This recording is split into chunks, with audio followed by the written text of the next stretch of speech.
Buya.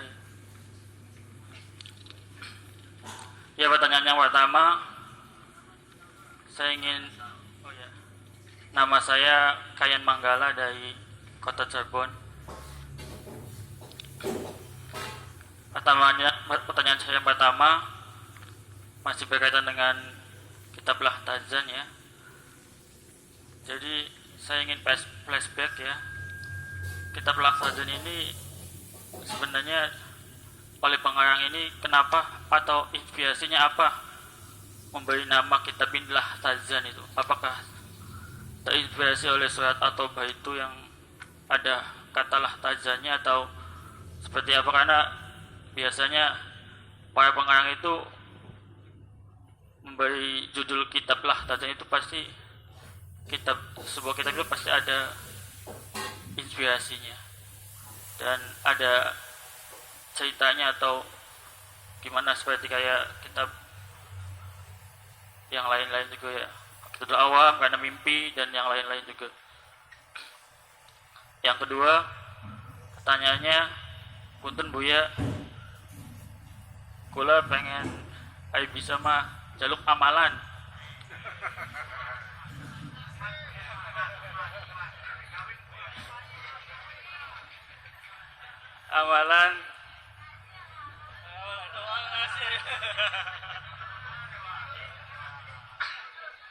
Amalan supaya gelis sugi lah. Soalnya kanjeng Nabi Kang Sugi ya. Nabi Muhammad SAW itu Nabi yang sugi. Saya supaya bisa toladan dan neladani beliau, jadi supaya sugi pipen Buya. Ya mungkin sekian dari saya. Assalamualaikum warahmatullahi wabarakatuh. Iya. Ya, jadi judul kitab Lahtazan ini bila saja bisa jadi diambil dari ayat Al-Quran juga. Lahtazan innallaha ma'ana. Kemudian juga kitab ini kitab adalah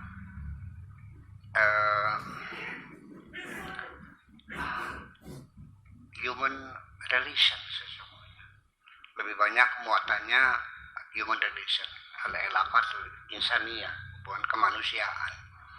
Ya, tetapi juga kalau kita baca banyak sekali itu bumbu-bumbu analisa yang bersifatnya psikologis ya. Jadi apakah ini psikologi human relation ya. Ya, kitab ini isinya adalah motivasi kita untuk membangun kebahagiaan. Ya, jadi sangat tepat sekali judulnya Lahtazan. Ya, kenapa Lahtazan? Perlu diketahui Bapak-bapak Ibu sekalian, disorder psikologi, gangguan psikologi kita ini, rasa cemas, rasa gelisah, ragu-ragu, bilang yang membuat kita tidak nyaman nih banyak sekali ya, linglung, lupa segala macam. Itu sumbernya dari dua. Satu namanya al-huzn, yang satu namanya al-khauf.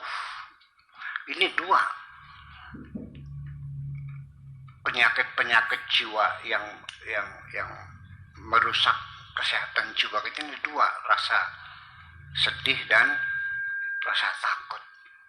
Rasa takut itu nanti anak buahnya rasa cemas, ragu-ragu, bimbang, hilang percaya diri, ya kan, kecurigaan, kecemburuan. Kecemburuan juga sama, itu takut kehilangan sebetulnya.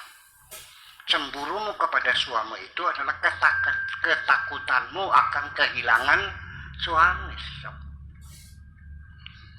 Ya, jadi ya, kalau sedih, apa yang terjadi? Murung, ya kan gitu, mengurung diri, tidak mau berkomunikasi dengan orang lain, gagap, tidak bisa menyampaikan ya, pikiran kepada orang lain, gagal berkomunikasi dan sebagainya. Itu jadi dari dua ini semuanya nih. Nah, ketika ini dihalangkan, ya selesai, kita bahagia, kita menjadi kekasih Allah, kan itu persoalan, kembali lagi. Jadi kitab ini ya sebetulnya harus ada Lahtazan satu lagi latahaf ya.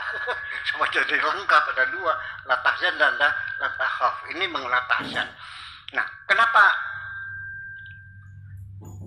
kok latahzan?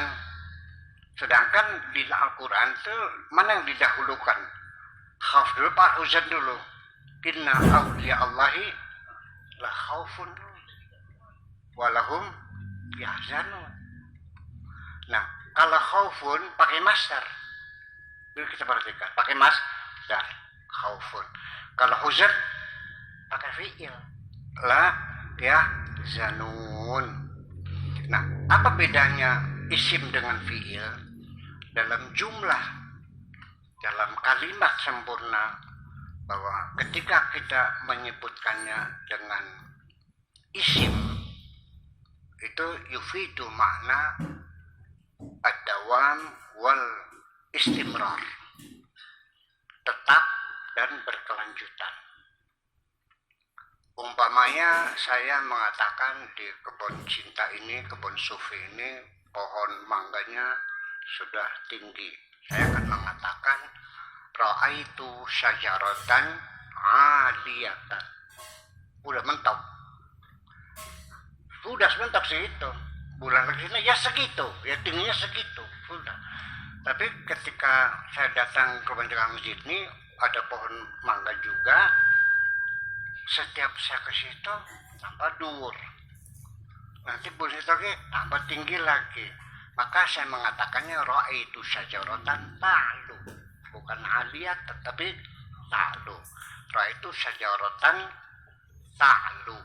Nah, ta'lunya ini nanti di Eropanya sebagai apa? Ya kan begitu. Nah, namanya